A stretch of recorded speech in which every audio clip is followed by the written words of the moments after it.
Em 1974, eu era pastor na igreja Ebenezer de Santana, e um irmão de Portugal mandou lá para a União dos Estudantes um corinho novo, chamava Cântico da Libertação. E o meu coração bateu naquele dia. Logo, falamos com a igreja e passamos a cantar. Alguém vai se lembrar da melodia, que é do Sérgio Paulo Ferreira. Alguém falou, quem é que foi que fez a letra? Outro disse, eu não sei quem fez, mas a tradução eu conheço, de Portugal para o Brasil, né? Muito difícil. E ele dizia, ó, vinde vós os povos de todas as nações, erguei-vos e cantai com alegria, fazei soar nos ares soar a nova melodia, que Jesus Cristo traz libertação. É tempo de romper a vil escravidão que em vós exercem homens e ideias. É tempo de dizer que só Deus pode ser o único Senhor da humanidade. A verdade vos libertará. Sereis em Cristo verdadeiramente livres. Vinde todos, sim, ó, vinde já e celebrai com alegria a vossa libertação. E vós os oprimidos, e vós os explorados, e vós os que viveis em agonia, e vós os cegos, coxos, vós cativos, sós, sabei que em breve vem um novo dia, um dia de justiça, um dia de verdade, um dia que haverá na terra paz, em que será vencida a morte pela vida, e a escravidão, enfim, acabará. Toma, meu coração, uma coisa dessa. E depois vem o mundo e desgraça aquilo que é belo. Foi o que falou Caetano, né? O que destrói coisas belas, na música O Sampa. Essa música tão linda foi feita num contexto de verdadeira liberdade política, mas de uma verdade que se tornou numa verdade comunista. Aí mudou tudo. Libertação significava bater no patrão, libertação significava tirar o dinheiro de quem tem e dar para quem não tem. Na transação cobra-se 90% para o partido, 99%, né? E aí essa coisa degringolou. E hoje eu canto isso chorando. Chorando porque o mundo não entendeu. Sentimento parecido eu tive uma vez, junto com a Beth. Estávamos em Nazaré e havia uma igreja enorme de uma Aparecida que apareceu em tantos lugares do mundo, com mais diferença de gênero e número de grau do que se propõe. Mas ao lado tinha lá uma sinagoga pequena em face daquela imensa catedral. E foi a sinagoga em que o Senhor Jesus, isso está no capítulo 4 de Lucas, que Jesus se levantou e leu o texto de Isaías 11, de Isaías 61, ele leu de 1 a 3, mas eu vou ler aqui. O Espírito do Senhor, Deus, está sobre mim, porque o Senhor me ungiu para pregar boas novas aos quebrantados, enviou-me a curar os quebrantados de coração, a proclamar libertação aos cativos e a pôr em liberdade os algemados, e a apregoar o ano aceitável do Senhor e o dia da vingança do nosso Deus, a consolar todos que choram e a pôr sobre os que em Sião estão de luto uma coroa em vez de cinza, óleo em vez de alegria, óleo de alegria em vez de pranto, veste de louvor em vez de espírito angustiado, a fim de que se chamem carvalhos de justiça plantados pelo Senhor para a sua glória. E aí me vem na cabeça, não entenderam nada? Sim, não entenderam nada e não entendem ainda hoje. tão certo quanto um templo de ostentação pagã da Redentora, que podia ser Maria, que podia ser Iara, que podia ser, como chama aquela do mar lá? Vocês sabem, hein? O que ali era o grande contraste é o contraste hoje do grande templo pagão e do templo de culto ao Senhor. Então,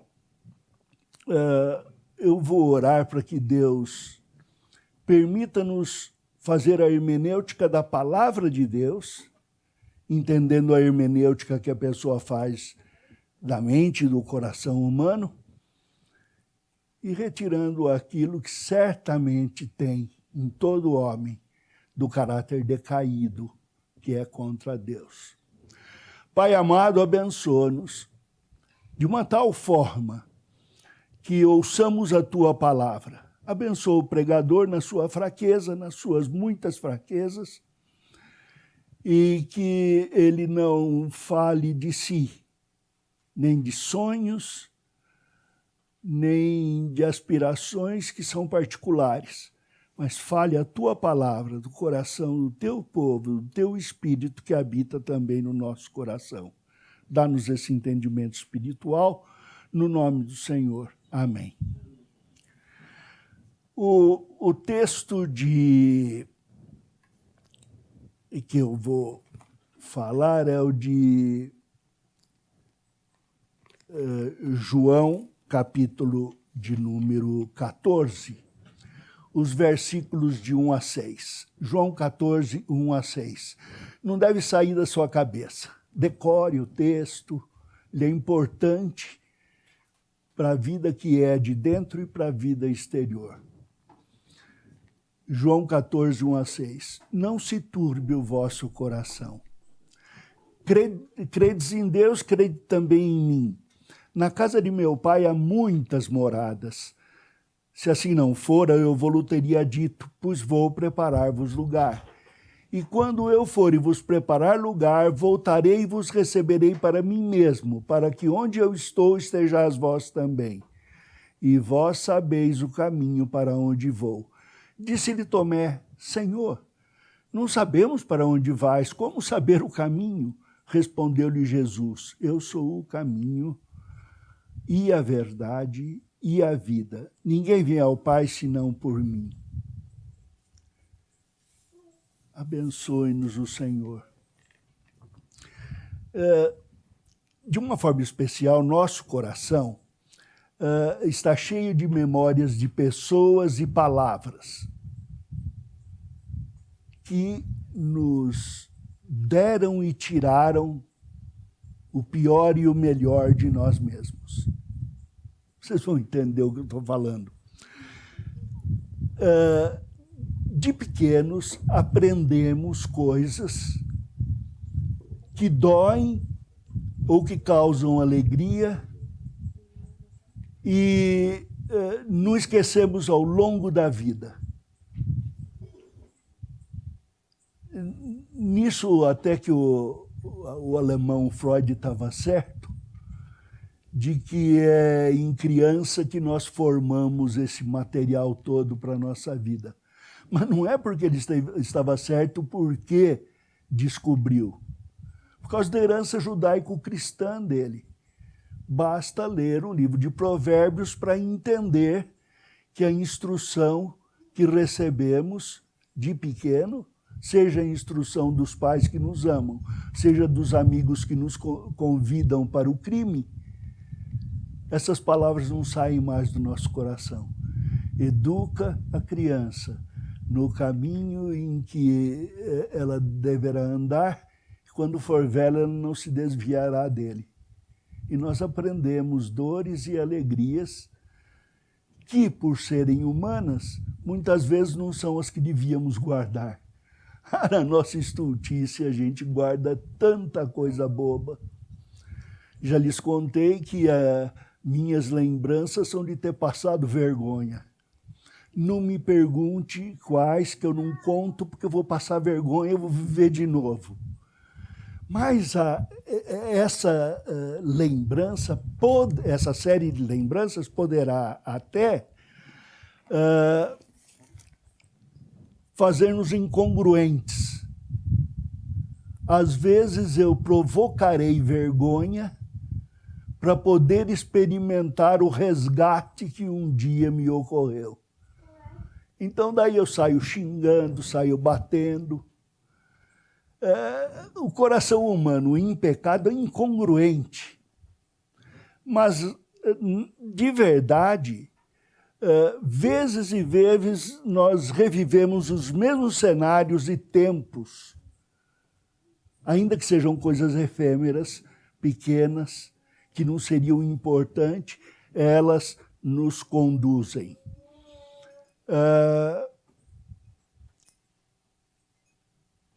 Se eu falar o meu apelido para vocês, não vai ter problema nenhum. Mas se usarem o apelido comigo, eu vou virar uma criança enfesada. Eu vou cair no chão e começar a bater a perna, que nem criança. É que meu pai era Vadislau, resolveram botar o nome de Vadislau em mim. O que vem dos pais é presente, a gente não liga, é a cruz que a gente tem que carregar. Mas daí, para fazer diferença, me botaram o apelido, que meu pai, quando pequeno, também teve, Lauzico. Mas daí, vai na escola e chama Vadislau, todo mundo ri. A gente troca pelo apelido, ri mais, a gente não sabe nem o que fazer. E pior, quando você já é pastor novo, sem dignidade, mas cheio de um orgulho bobo, e vem um colega que nunca conheceu mais gordo e escreve, o Lauzito. Lauzito é avó. Mas eu quero trazer à memória de vocês palavras e pessoas que causam comoção. Vocês têm. Todos nós queremos evitar uma dor já conhecida. E não é que quando dói é sempre no mesmo calo que estão pisando? Não parece assim? Parece que repete cada vez a mesma coisa que eu queria evitar. E quando eu me alegro, é sempre a mesma coisa que me alegra. Não é verdade. É que quando você rala uma parte do corpo, até o ventinho que bate vai doer naquele lugar. A pele toda sente, mas o lugar ralado dói. E vivemos num mundo caído, propenso a dores que nos fazem sofrer. Propenso a alegrias efêmeras com as coisas desse mundo. Na verdade, a dor é uma proteção. Graças a Deus, quando eu machuco o dedo, dá aquela martelada, e a gente dá o grito, graças a Deus que doeu, porque se não doesse ia continuar batendo. E tão burros nós somos que iríamos sorrir e continuar batendo. Gostar de sofrer, gostar do que dói. A dor foi feita como proteção, assim como a ira nos avisa de que uma injustiça foi cometida, a dor diz que um problema físico nos ameaça. Quanto à alegria, nós devíamos aprender a fazer a diferença entre a alegria genuína que perdura e que nos enaltece, do que a folastria. Farei uma palavra que vocês vão para o dicionário, né? É aquela chocarrice que a Bíblia fala, é aquela alegria de carnaval, a gargalhada que antecede o choro. Para aprender isto hoje, aprender as dores de injustiça que estamos sofrendo, aprender a reprimir a nossa dor, teremos de entender esses conflitos. Nós não podemos ser como aqueles que cantam, como é o cântico que nós lembramos hoje de manhã, que todas as nações, alegria, alegria, um canto que chama a atenção para o riso, ainda que seja inconsequente. Deus nos colocou num mundo que caiu, e nesse mundo que caiu temos que aprender. Como crianças, temos de aprender. Aprender e crescer como adultos obedientes a Deus. Lembra de uma historinha que eu contei de que criança vai andando e esbarra na perna da mesa. Aí ela olha e diz, perna de mesa, perna de cadeira. Entra a mamãe, ela fala, perna de mãe. Entra o pai, perna de pai. Aí ele dá um grito, meu Deus, tudo é perna. E nós crescemos com essa ilusão de que tudo é maior do que a gente. Alguns desenvolvem um problema de se sentir pequeno. E outros, para superar, se revestem de uma altura que não tem. Então, o complexo de inferioridade e o de superioridade é o mesmo. É medo de tamanho. Aí temos que bancar Alice no País das Maravilhas, a historinha brasileira da Narizinho com o pó de pirlim-pim-pim, Monteiro Lobato, para poder vencer esta tensão que existe em todos os lugares. Solteiros e casados também vivem essa tensão. Às vezes, quando eu falo que nós temos 54 anos de casado, as pessoas olham com admiração e dizem, deve amar muito a sua esposa, né? Não, ela que me ama. Estamos juntos porque ela me amou. Aprender a viver os primeiros anos de casado tem a mesma luta de aprender a viver os últimos anos do casamento. Exige certo conhecimento, exige certa aproximação. Quem casa quer casa, devíamos aprender a viver separados psicológica e geograficamente.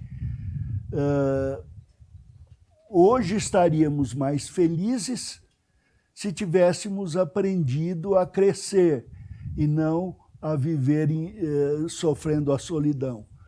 Tem gente que diz, fica em casa, eu não vou aguentar. Vai me dar uma comichão, eu vou sair correndo pela rua de pijama, porque eu não posso viver sem gente. E outros vão dizer, graças a Deus, não preciso ver gente, posso ficar em casa com uma desculpa. Teremos de aprender isto que o Senhor vai nos ensinar. Lembra de outra coisa, hoje nós vivemos num mundo pós-moral. Francis Schaeffer fez essa citação, eu mesmo citei no livro Coração e Sexualidade, a respeito de que antes dos anos 60, se você dissesse a uma menina, comporte-se, a menina ia entender direitinho o que estava falando. Ia sentar, botar as duas mãozinhas nos joelhos e ficar ali paradinha. Mas hoje você vira para um jovem e fala, se comporte. Ele diz como o quê? Como dança de funk, como super-herói, como agitador. Me dá o papel que eu desempenho. É um mundo pós-moral. O governador assina um decreto que não pode ter reunião e culto. Depois aprova uma lei estadual que diz que é proibido proibir. E vai pagar multa. Quero ver quem vai cobrar. Eu gostaria, se puder, ficar com dinheiro. Toda essa confusão é porque o mundo não vê uma cosmovisão de criação, queda e redenção. Fomos criados por Deus, o mundo não é como foi criado, mas há a esperança de uma redenção, o mundo é redimível. Por não ver a questão assim, o mundo diz, o circo pegou fogo, o que nós vamos fazer? A segura diz, eu cobro, a polícia diz, eu mato quem fugir, e o ladrão diz, vamos aproveitar com a bilheteria. É um mundo confuso, pós-moral. Por isso, demoramos para entender. Lembra-se também do seguinte, no capítulo anterior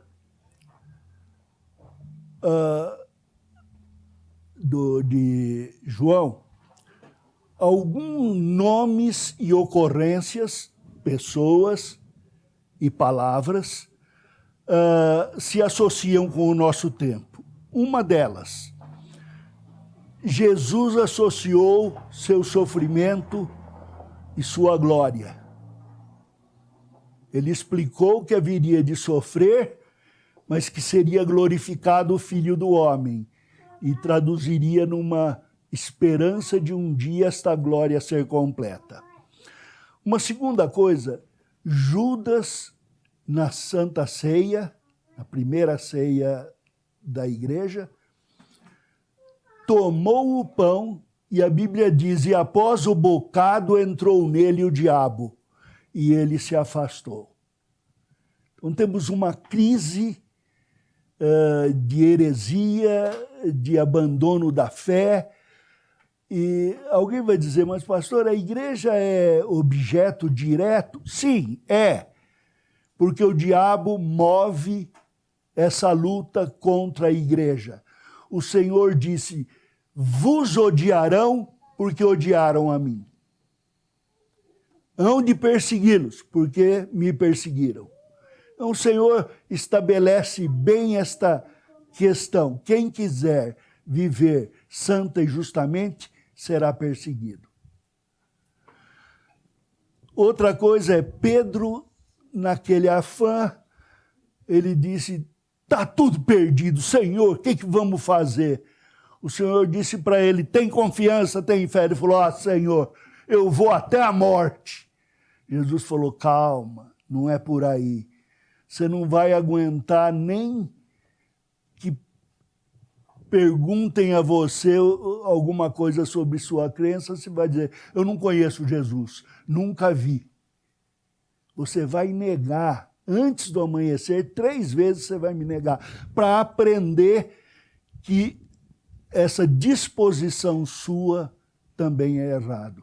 Eu tenho visto a discussão, todo mundo deve ir na igreja mesmo a ponto de morrer. Martírio voluntário era proibido. Sofremos um martírio porque o mundo nos persegue, mas querer morrer é suicídio. É abandono da gratidão por essa vida que Deus me deu. Dizem que depois dos 70 canseiro e enfado, né? Eu estou cansado, mas enfadado não. E enquanto Deus me der força, eu o louvarei nesta vida. Porque aqui estamos juntos de pessoas que amam e que aprendem e ensinam a glorificação do nome do Senhor. E há uma missão a ser cumprida, de evangelizar e criar discípulos. Então, o nosso cenário é esse ainda. Mas nessa proposta da Bíblia, Jesus se manifesta como a realização de um novo cenário e de um novo tempo. Quero que entendam isso. Mentir é pecado? Enganar é pecado? Por isso que eu não posso torcer para time de futebol nenhum, né?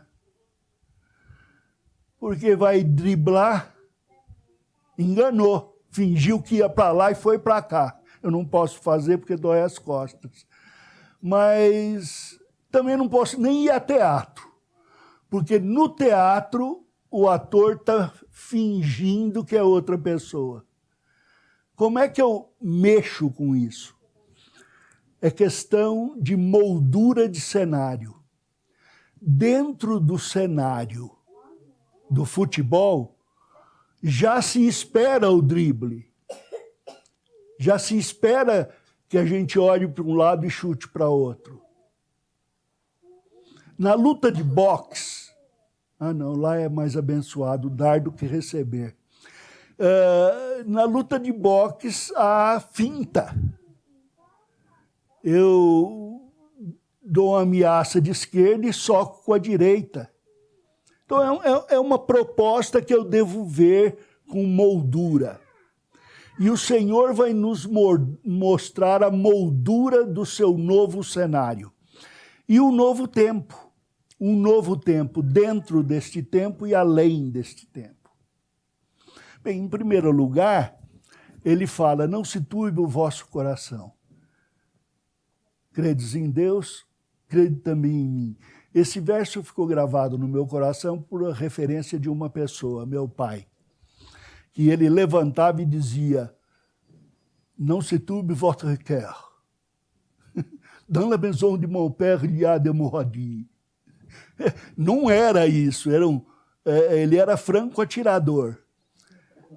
Mas ele estava dizendo, firmando no coração uma verdade que não me fugiria. Não se turbe o vosso coração.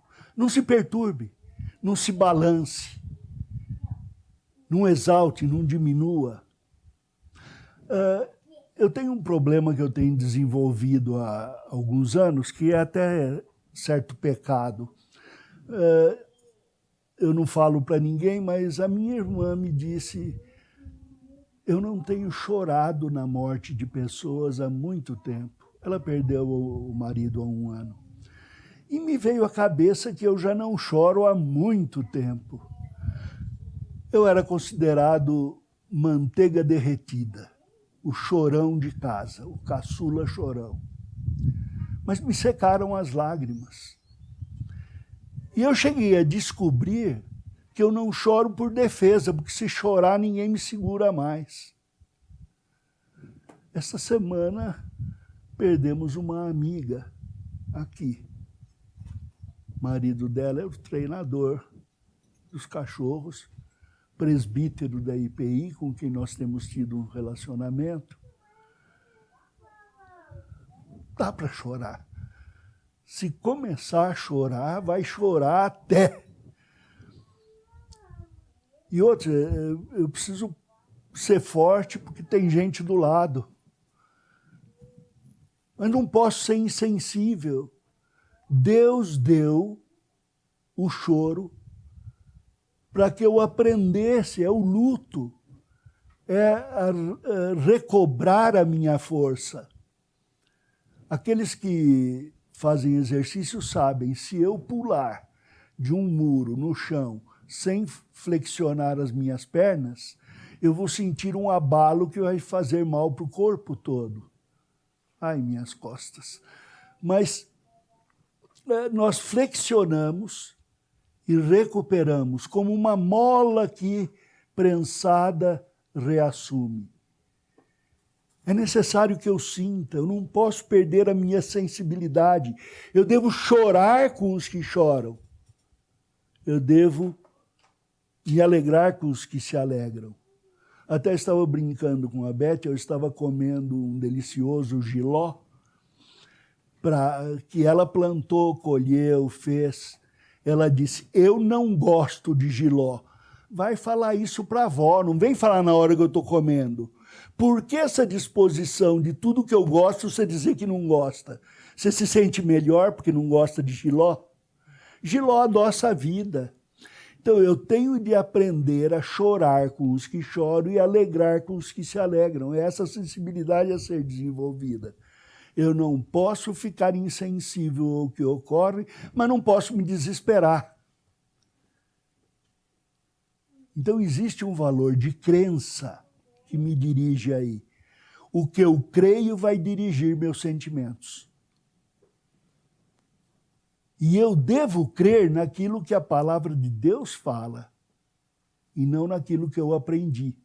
Porque o que eu aprendi é flexível, é às vezes amorfo, dirige por um coração natural, com medo, com culpas. Então eu devo aprender de Jesus esta estabilidade. Não se turbe o vosso coração. Eu não entendo por que alguns tradutores resolvem melhorar a Bíblia. Puseram, credes em Deus, crede também em mim. No português dá a ideia, vocês já creram em Deus, agora, por favor, crê em mim também. Não é isso que está sendo dito, é continue crendo em Deus, crendo em mim. Continue crendo em Deus, continue crendo em mim. Não turbe o coração. Aprenda desta pessoa eterna, estável. Aquela pessoa que não se incomodou com a lei mal feita de alguns homens, quanto ao apedrejamento da mulher pega em adultério, porque era uma lei falsa, era falsificação da justiça. Se ela foi pega em flagrante adultério, que era necessário, cadê o causador do flagrante? Cadê o outro perpetrador? Então o Senhor não teve medo do povo. E a mulher disse, onde estão os teus acusadores?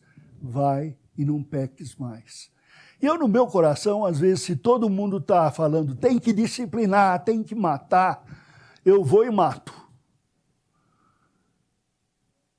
Ah, mas a disciplina não é necessária, é a verdadeira disciplina. Casalzinho jovem teve relação. Qual é a disciplina que a Bíblia propõe? Casar. Que casem. E casou, redimiu. É isso que a Bíblia fala, o marido redime a esposa. E a esposa ensina o marido o fruto a figura de Jesus nessa redenção. Então, se eu estiver olhando para o Senhor Jesus e a sua palavra nele, em comunhão com ele, eu vou aprender o que é justiça e amor. Eu vou aprender a discernir as coisas. Primeiro, crer na lei do Velho Testamento. Crer nesta verdade. Mas crer como está escrito. Não matarás. Não é para matar. Se o bandido entrar na sua casa, pode para defender sua família. Se a mulher foi violentada, tem algumas coisas para ver. Foi na cidade ou no campo? Se foi na cidade, alguém escutou o grito? No campo não adianta, não dá para saber se gritou ou não. Mas na cidade, se ela gritou, ele morre. Se não dá para provar que ela gritou, ambos vivem. Vão ter que ressarcir, vai ter que casar, vai ter que fazer alguma coisa.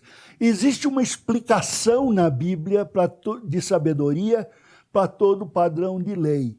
Porque a lei é férrea. A lei diz, Vadislau é pecador e deve morrer. Ah, então, porque eu falei isso, vão decidir aí que vão me expulsar da igreja e mandar para o mundão de Covid. Não, a Bíblia diz, o Senhor Jesus morreu para que Vadislau fosse salvo. E se Vadislau depender da justiça de Cristo, será perdoado, receberá a justiça de Cristo e será salvo. É assim que funciona a redenção do nosso pensamento. O Senhor Jesus, um pouco adiante, no capítulo 16, versículo 33, diz: estas coisas vos tenho dito para que tenhais paz em mim. No mundo passais por aflições, mas tende bom ânimo, eu venci o mundo. No mundo teremos aflições, maiores do que as normais. Mas, obrigado. Tem de bom ânimo, diz ele. Ergue o ânimo. Eu venci o mundo. E João, em 1 João, explica. E essa é a vitória que vence o mundo, a nossa fé. Quem é que vence o mundo, senão aquele que crê ser Jesus, o Filho de Deus? Então, cremos em Deus, exarado na lei. A lei é um retrato da justiça de Deus sobre o mundo. Creia em Jesus, que é a nova lei da redenção sobre o mundo. Mas lembrando, será um sacrifício de incongruência para os que creem a salvação, para os que não creem a condenação. E ele vem com vingança. A outra posição aqui é, ele continua dizendo, na casa de meu pai há muitas moradas, se assim não for, eu vou-lhe teria dito, pois vou preparar-vos lugar. E quando eu for e vos preparar lugar, voltarei e vos receberei para mim mesmo, para que onde eu estou estejais vós também. Na casa do meu pai, casa, ele diz o lugar de residência, há muitas moradas. Primeiro é oikia, casa, depois há muitas moradas, monai. Na casa do meu pai, lugar onde ele está, existem muitas habitações. E daí ele diz, vou preparar-vos lugar, topia. Vou preparar espaço. Assim como Deus criou o mundo era inóspito. Deus criou o Éden, um lugar habitável para o homem. Assim o Senhor Jesus vai fazer o lugar habitável para aquele que ele criou. Se vocês lerem ainda no capítulo 16, versículo 26, vai dizer, vim do Pai, entrei no mundo, todavia deixo o mundo e vou para o Pai. Este é o Evangelho, esta é uma síntese do Evangelho. Vim do Pai, sou Deus, como disse ele, pelo Espírito, em João 1:1. No princípio era o Verbo estava com Deus e o Verbo era Deus. Vim do Pai, entrei no mundo. E quando ele entra no mundo, ele vê um mundo caído em pecado. Ele entra no coração da humanidade pecadora, sem pecado. E prepara com o seu evangelho, com a sua palavra, e então diz, todavia deixo o mundo, é hora de eu partir. E reassumir a glória que tive junto do Pai. Vim do Pai, entrei no mundo, deixo o mundo, vou para o Pai. Nessa habitação, edifício, onde há muitas habitações, cômodos, o Senhor vai preparar lugar onde seu poder e seu amor sejam totalmente realizados. Vamos conhecer o poder de Deus, isto é, a soberania dele e a capacidade de obedecê-lo, que hoje eu não tenho. Eu vou aprender a obedecer às leis de Deus com sabedoria em todos os lugares do mundo. Vou abrir uma marcenaria. Quem quiser aprender a verdadeira marcenaria pode ir lá que eu vou ensinar. E ensinar com todas as linhas. Mas você já vai saber aprender também. É a grande maravilha. Os meus netos vão ensinar física e teologia e eu já vou saber aprender. Tudo que você disser eu pego, não vai ser que nem aqui. Eu falo de múltiplos universos, você ri de mim. Não pode, existem outros universos, por exemplo, o universo que há de vir. Novos céus e nova terra. Mas lá eu vou saber viver essa lei de Deus, saber viver as promessas dele. Eu não vou mais dizer, já que tudo é de graça, não precisa deixar de pecar. Antes eu vou dizer, tudo é santo, não há pecado.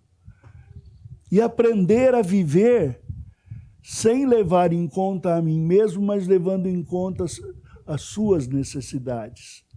E fazer para os outros e aprender a receber. Quando em Hebreus 11, 12, 22 e Apocalipse 21 falam de uma cidade celestial superior, uma cidade que desce do céu, nós às vezes não entra na nossa cabeça, mas num mundo degradado entra. Nossa geração viu de homossexuais serem desvio da natureza a ser o normal e o desvio a ser hétero. E as obras que eles faziam na rua, atrás da parede, na passeata, era feio e fedia. Hoje até tem gente dizendo que cheira bem. O que lhes cheira mal é o odor de Jesus Cristo, o aroma suave. Então nós tivemos essa revirada moral, mas deveríamos ansiar por esse mundo de santidade, um mundo moral e ético, onde não nos envergonhemos de fazer o bem, onde não nos envergonhemos de praticar o bem segundo o que Deus quer. Lembre do seguinte, Abraão, esperando contra a esperança, creu para vir ser pai de muitas nações, segundo lhe fora dito, assim será a tua descendência. Ele não podia ter filho, mulher dele não podia ter filho, mas creu e tiveram filhos, e sua descendência foi mais do que as estrelas do céu ou a areia do mar. Crer contra a esperança do mundo é crer na esperança de Deus. A coisa vai passar. Ainda hoje um presbítero me disse, nós vamos vencer, vai passar. E esta é a vitória que vence o mundo. Passe aqui ou passe lá, nós vivemos como quem obteve a vitória. É daí que vem a nossa força. E, finalmente, a esperança, fé, que é confiança. O Senhor Jesus disse, vós sabeis o caminho para onde eu vou. Vós sabeis o caminho. A gente vai, nem eu sei agora. Às vezes eu me sinto mais perdido do que briga de foice no escuro, né? A gente nem sabe de onde vem a pancada. Mas ele disse, vós sabeis o caminho, nós sabemos o caminho, ainda que a percepção não seja essa. Aí Tomé, que era uma pessoa com um pensamento mais concreto, ele não entendia muito bem metáforas e outras coisas, disse, Senhor, não sabemos para onde vais, como saber o caminho? Fez uma pergunta que nós fazemos, às vezes temos vergonha de fazer, mas fazemos no coração. Respondeu-lhe Jesus, eu sou o caminho, a verdade e a vida. Ninguém vem ao Pai senão por mim.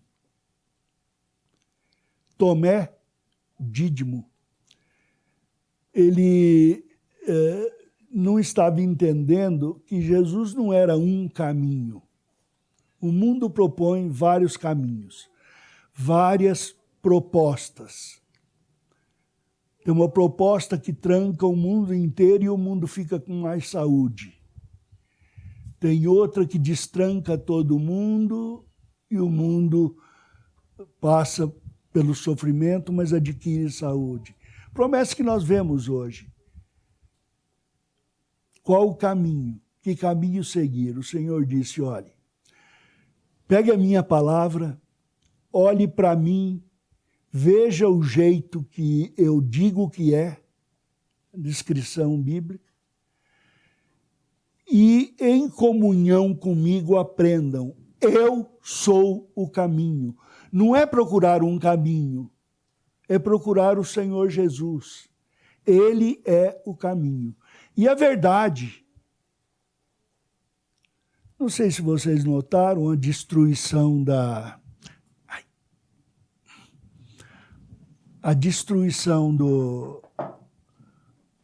do dicionário foi coisa tenebrosa. E isto não vem de agora.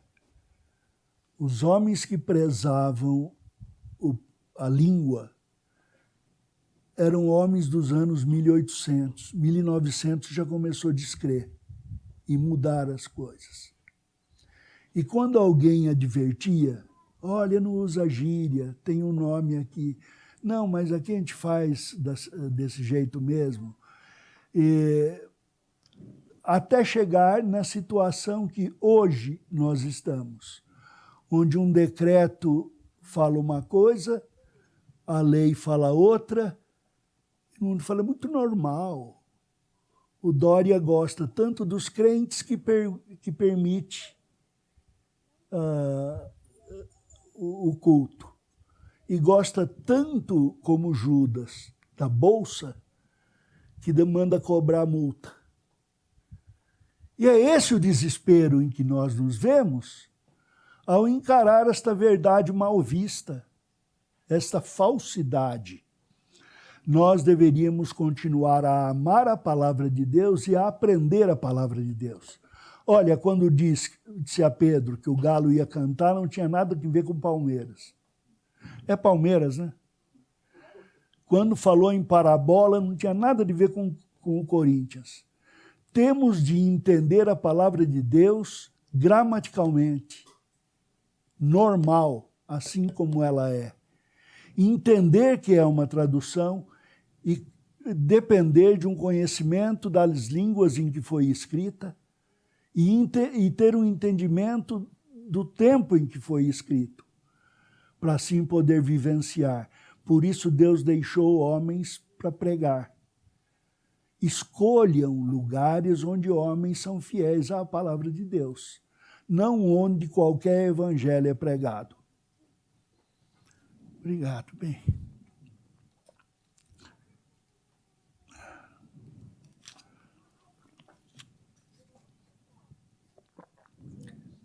As pessoas hoje estão aí com evangelhos diferentes. É o evangelho mais completo, é o mais do que completo, é o evangelho mais do que perfeito, que é o da justiça social. E esse nada mais é do que autojustiça. É o seguinte, eu sofro tanto pelos meus irmãos que passam fome, que eu vou lutar para que eles não passem fome. E nessa luta eu compro um restaurante. Tem sido essa a história. O que eu quero exigir de vocês é por mim, não é por vocês. Fora do amor de Deus, eu amo a mim mesmo. E a única lei que eu conheço é sai de cima que o pé de baixo é meu. É o evangelho da ira. Então eu devo decidir. Este evangelho que está falando é o da justiça em Cristo conquistada na cruz e que me dará a vida eterna, ou é uma autojustiça que propõe agora que não se possa fazer festa, mas o meu filho pode? Será que é isso que nós vamos enfrentar? Não. Doa a quem doer. Nós vamos pregar o evangelho do arrependimento, da confissão e do perdão e agir segundo a sabedoria de Cristo, não segundo o desejo do nosso coração. Tomé virou e disse, Senhor, mais tarde, né? Se eu não vir a marca dos cravos e não botar o dedo na mão, e ainda não basta na mão, não, quero botar o dedo do lado, porque na mão pode ser que alguém faça, quero ver tudo. Se eu não botar o dedo, eu não creio. E o Senhor disse, Tomé, você deve ser crente e não incrédulo. E nós devemos crer em Deus, continuar crendo em Jesus, naquele que é o caminho, que é a verdade e que é a vida. O pastor Davi falou a respeito da apreciação da vida mais do que da vida eterna. É isso. O Senhor é o que dá a vida eterna. E o mundo promete uma vida para aqui e agora e no inferno. Então o Senhor está nos alertando a respeito de hoje, quando Ele diz que é para continuar crendo em Deus, continuar crendo em Jesus, segundo a sua palavra escrita e calcada no nosso coração pela comunhão com Jesus Cristo. E aí saberemos enfrentar a perseguição, enfrentar a luta e prosseguir com os sofrimentos de Cristo e a glória que há de vir. O segredo de tudo isso é que o Senhor prometeu voltar. Ele subiu aos céus, de onde virá, para levar os seus. Esta é a promessa. É Maranata, ora vem, Senhor Jesus. E eu creio que chegou o tempo da gente agora orar pela volta de Cristo. É a nossa maior redenção. Deus os abençoe.